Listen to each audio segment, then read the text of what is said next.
Assalamualaikum warahmatullahi wabarakatuh, Sobat Maritim yang ada di Nusantara, Indonesia.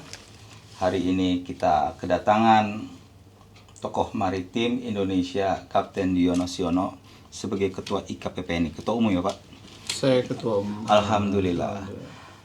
Ya, di hadapan kita ini ada para pelaut dunia, ya.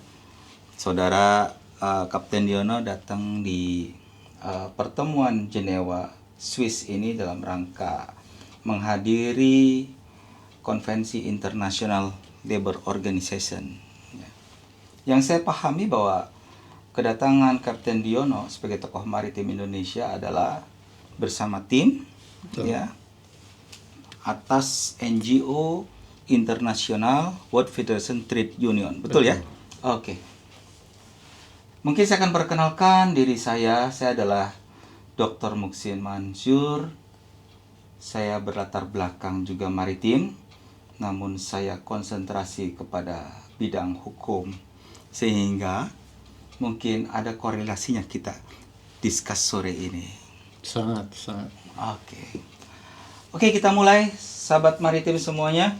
Kapten Diono, kedatangan Kapten ke Swiss ini dalam rangka untuk menghadiri International Labour Organization, mungkin dapat bercerita kepada kami apa tujuan dan apa yang diemban kepada insan maritim yang Anda wakili.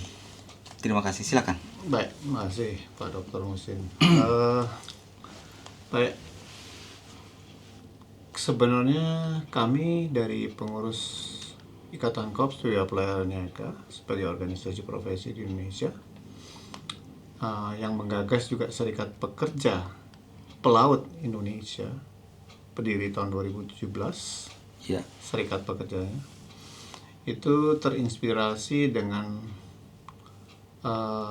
salah satu pengamatan kami bahwa kelihatannya ranah ketenaga kerjaan di dunia internasional itu, khususnya di Indonesia, dan setelah saya sampai di sini juga saya amati sama sekali tidak ada yang mewakili pekerja pelaut. Oke. Jadi inspirasi itu kami realisasikan sekarang dengan kehadiran, dan betul kami berafiliasi P3I khususnya Perkumpulan Pekerja Pelaut Indonesia itu. Oke.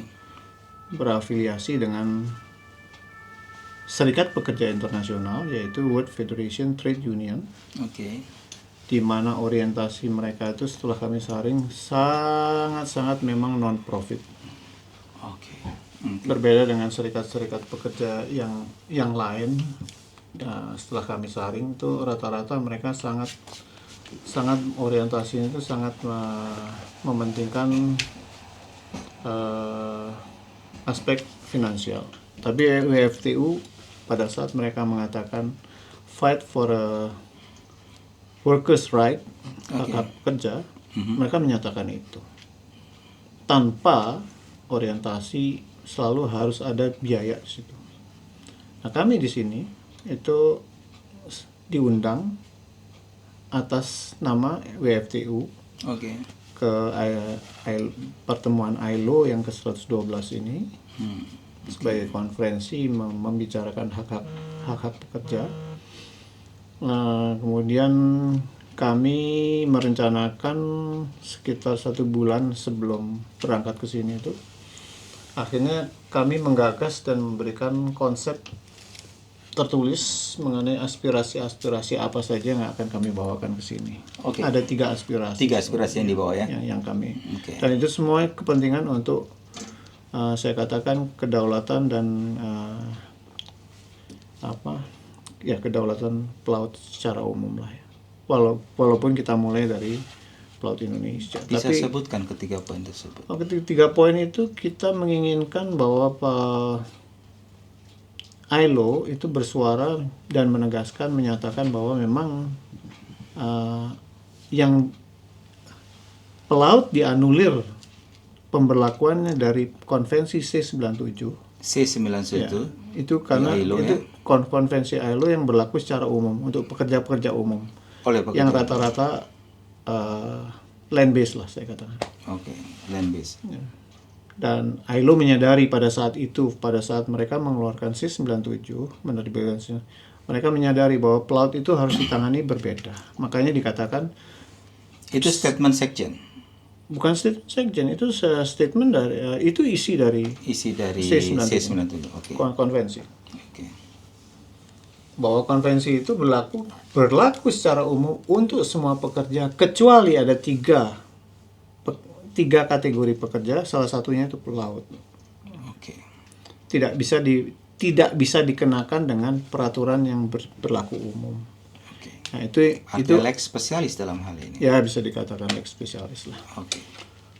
Nah, dan yang kedua, aspirasi yang kedua justru Pak Dokter singgung tadi langsung lebih awal, bahwa kami menginginkan juga ILO menyatakan bahwa pelaut itu lex spesialis. Oke. Jadi tidak bisa diberlakukan dengan peraturan, Prof lebih hukumnya arti kata lex spesialis legi generali. Oke.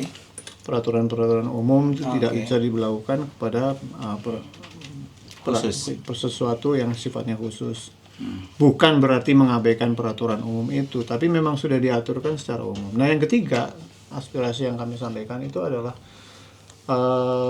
juga tingkatnya menyuarakan kepada dunia bahwa berdasarkan pernyataan dari dua pejabat negara di dalam PBB, yaitu pernyataan dari Sekjen IMO yang menyatakan bahwa pelaut itu adalah key workers. Kemudian yang kedua tokoh yang juga membicarakan pada saat ada COVID itu justru dari Sekjen PBB menyatakan bahwa memang mengiyakan pelaut itu adalah key workers. Kenapa? Supply chain di dunia ini itu di mana 2/3 dari permukaan bumi adalah Air. laut. Oke. Jadi rantai logistik itu tidak bisa lepas dari profesi pelaut. Oke, itu poin. Jadi berdasarkan dua pernyataan tokoh dunia itu, kami juga menagih, karena saya juga sebagai pelaut ya, menagih, tolong dong kasih penghargaan yang sangat signifikan kepada pelaut, yaitu setiap tanggal 25 Juni sebagai International Seafarers Day itu dijadikan hari libur untuk pelaut dan keluarganya. Jadi kalau misalnya ada tetangganya yang keluarganya bukan pelaut, dia hanya tahu itu mengingatkan bahwa ada pelaut. Oke. Secara khusus, secara spesialis dihargai. Akhirnya dia tahu. Tapi dia tidak libur. Tapi kalau dia keluarga Pak Musi misalnya punya tetangga yang pelaut, ingatkan, hari libur loh. Kenapa hari libur? Itulah suatu penghargaan yang tertinggi terhadap pelaut, bahwa pelaut itu dihargai sedemikian Ya, artinya bahwa sedemikian krusial lah ya, saya katakan. Oke. Iya. Diingat oleh dunia bahwa you punya jasa. Oke, Cap. Tadi ada 3 poinnya. Saya sudah dapatkan 3 poin itu ya. Pertama terkait dengan konvensi ILO. Lalu dikorelasikan mungkin juga kita ada 4 pilar ya terhadap di maritim itu 4 pilar ya.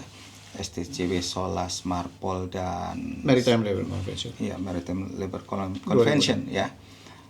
Itu kan sebetulnya antara ILO dan IMO itu sangat dekat dalam hal ini.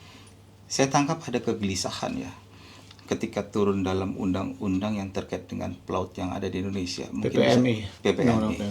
Bisa sebutkan kegelisahan itu? Secara umum pelaut-pelaut di Indonesia yang memahami ya, yang memang mereka-mereka yang bekerja di luar negeri khususnya, karena kata-kata pekerja migran itu kan berarti pekerja-pekerja yang bekerja di luar negaranya. Cukup lihat tadi di ILO itu di C1 ya. C197 itu cukup clear kan bahwa ada 3 hal yang memang harus menjadi pengecualian. 3 pengecualian 3 pekerja ya. Salah satunya pelaut. Pelaut. Apakah dalam konvensi ini tidak sebagai mandatori turunannya kepada MLC dan mandatori kepada undang-undang kita PPN Justru itu? MLC itu mengakomodir, memperkuat apa yang tertuang di dalam C97. Oke. Akhirnya antara dua badan dunia berkaitan dengan spesifik yang memahami SDM, elemen SDM di laut, Oke. itu diajak ngobrol sama ILO. Oke, ya. Mereka berkonsolidasi, ngobrol. Ini loh hak-hak dan kewajiban pekerja-pekerja land base dari ILO. Iya. Di mana kita nggak tahu Laut apa yang kamu aturkan di laut. Laut itu seperti apa? Begitu. Diajak ngobrol tuh IMO. Oke. Oh, ini yang kita punya, ya sudah masukin ke sini, disortir. Mm-mm. Oh, ini nggak perlu, ini perlu. Akhirnya keluarlah itu yang namanya pilar keempat Pilar keempat dari IMO, MLC. Maritime Labour Convention di tahun 2006. Nah, itulah di mana Iya. si ILO sangat menyadari, ILO itu sangat menyadari bahwa kita itu taunya aturan-aturan Oke, yang Cap. common, land base. Saya bisa tangkap poin itu. Cukup clear lah. Baik itu konvensi yang dari ILO ataupun yang turunannya ya di IMO sebagai mandatori kita itu konvensi tersebut. Dan ada kegelisahan ketika turun menjadi undang-undang tersebut. Ya. Kan seperti itu ya. Kita lihat artinya ini kegelisahan ini ada terkait dengan masalah jaminan keselamatan. Jaminan dan proses. Proses ya udah pasti ya, dalam setiap jaminan itu pasti ada proses. Enggak. Jaminan dan proses. Proses itu maksudnya proses Proses apa nih? perekrutan. Perekrutan. Oke, Yang perekrutan. birokrasinya akhirnya lebih jelimet. Oke. Lebih jelimet gitu Iya. kan. Tapi menjelimet ini kalau menjelimetnya menghasilkan suatu pelaut yang terjamin dalam kesejahteraan itu mungkin masih oke lah ya. Saya potong. Bicara kesejahteraan. Standar yang namanya protection and indemnity mengenai human life insurance di dunia Shipping, shipping protection and indemnity PNI, oke. itu sudah tinggi banget. Oke. Bisa kasih contoh, Cap? Ya bisa lah, kami sering menangani untuk mengawal pelaut. Kita langsung pada case kalau begitu. Oke. Pelaut. Terakhir kami pernah menangani pelaut meninggal. Oke. Terus hak warisnya minta bantu kami untuk dikawal. Singkat cerita, mereka akhirnya berhasil setelah 1,5 tahun kurang lebih kita kawal. Hak-hak dipenuhi 2,5 miliar. 2,5 miliar. Nah, kalau misalnya Dibandingkan dengan undang-undang yang ada. ya, maksimum hanya 150 juta, Bos. 150 juta. Saudara-saudara, 150 juta untuk mengcover perlindungan yang high risk. Para pelaut menempuh high risk di lautan dalam rangka meningkatkan pertumbuhan ekonomi setiap negara, khususnya Indonesia, negara kepulauan yang tentu dilingkari pulau-pulau itu oleh lautan, tapi jaminannya 150 juta. Sangat miris sekali, Kapten. Apa perjuangan saudara kalau begitu? Jadi ini kami undang nih pelaut-pelaut yang kebetulan ada di daerah dekat-dekat di daerah-daerah Eropa. Untuk adik-adik supaya paham juga bahwa perjuangan kami ini bukan buat organisasi, buat pelaut. Karena prinsip dari serikat pekerja itu harus melayani pelaut. Bukan dananya hanya dikutip kemudian dipakai hura-hura. Satu ungkapan saja, ketika kemarin kebetulan saya turut serta menyertai ya. Kemarin kan ada pelaut juga atau dia pengusaha maritim dari Afrika. Okay. Kebetulan ini Afrika berkumpul semua tuh. Di ILO ya? Iya, di ILO. Ketika kapten menyatakan itu, dia langsung kepalanya pegang begini tuh. Kira-kira apa meaningnya ya? Artinya mereka baru terbuka. Okay. Mereka baru terbuka. Oh, dan itulah yang kami amati juga, bahwa pelaut walaupun juga tingkat perwiranya itu sangat jarang ingin mengintervensi, hadir di dalam perhelatan besar sebenarnya, karena ini berkaitan dengan policy, kebijakan. Pasti. Di mana kebijakan pelaut itu jangan sampai diatur oleh yang tidak memahami pelaut. Makanya kami hadir.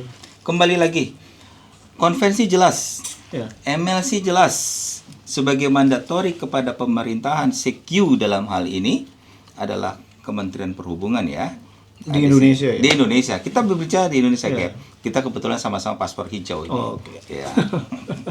Kalau di depan kita ini kan ada yang merah, ada yang biru ya. Kita sama-sama paspor hijau ini. Tentunya berbicara tentang Pelaut Indonesia. Biaya mandiri ya? Itu udah pasti. Dan itu kita cukup bangga ya dengan hal itu. Bahwa perjuangan ini saya harap dapat diwujudkan. Baik. Nah, Insya Allah. ketika mandatori itu sampai kepada pemerintahan kita dan dirasakan ada gap kegelisahan para pelaut tadi khususnya tentang kesejahteraan, high risk seharusnya high profit, ini high risk low profit ya. Betul. Low kesejahteraan gitu kan. Nah ini saya melihat apakah kita berbicara sepertinya Kapten Diono sebagai ketua umum yang dipercaya oleh anggota para pelaut ya, stakeholder, teman-teman semuanya untuk dapat memberikan terobosan ini dan bersama-sama kepada pemerintahan untuk bisa mewujudkan apa yang seharusnya sesuai dengan tadi konvensi-konvensi tersebut ya. Sudah dilakukan.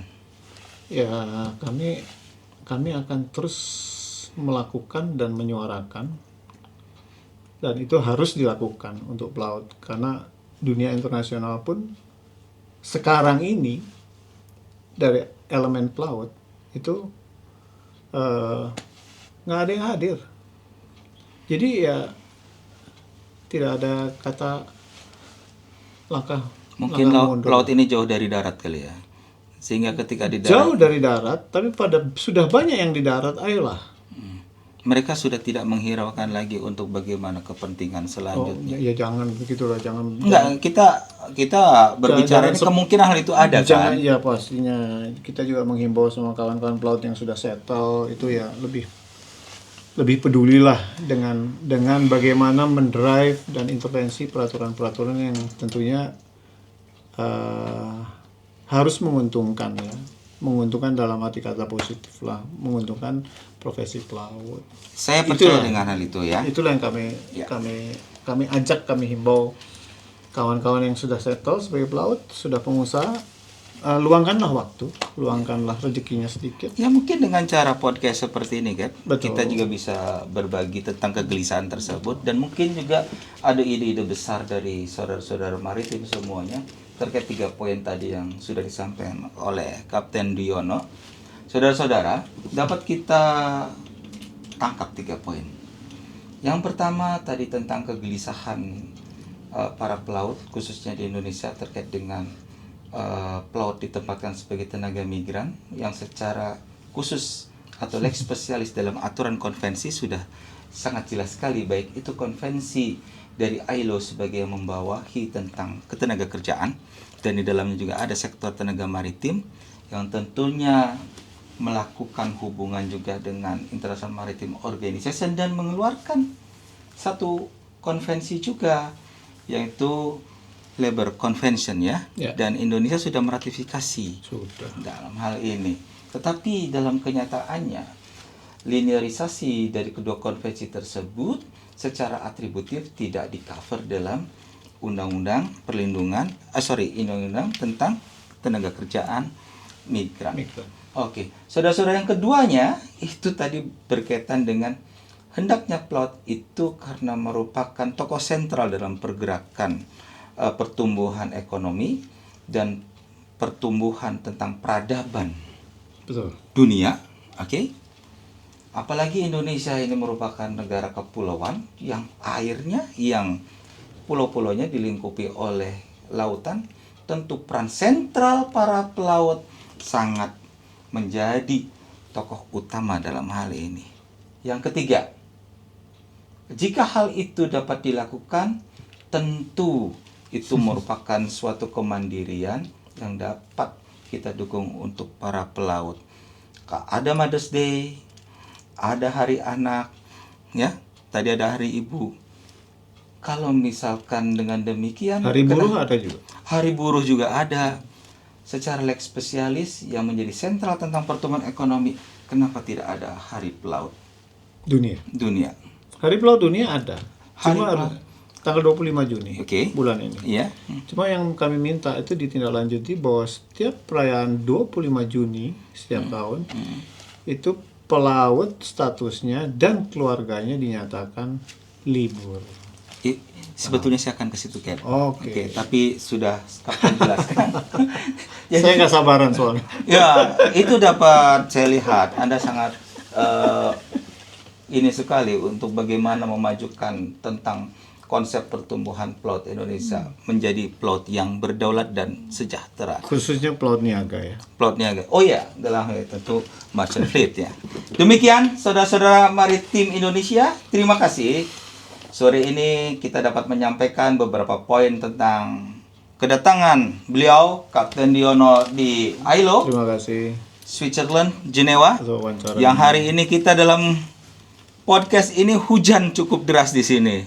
Ya. Alhamdulillah. Mudah-mudahan ini suatu curahan anugerah dan jawaban dari Tuhan Yang Maha Esa Amin. bahwa tujuan kita akan dikabulkan. Terima kasih Kapten atas Terima kasih. kedatangannya. Sama-sama. Sampai ketemu lagi. Salam pelaut niaga. Salam pelaut niaga. Terima kasih. Saudara-saudara, terima kasih. Sampai ketemu lagi dengan saya Dr. Muksin Mansur sebagai praktisi maritim yang concern dalam hukum maritim. Assalamualaikum warahmatullahi wabarakatuh.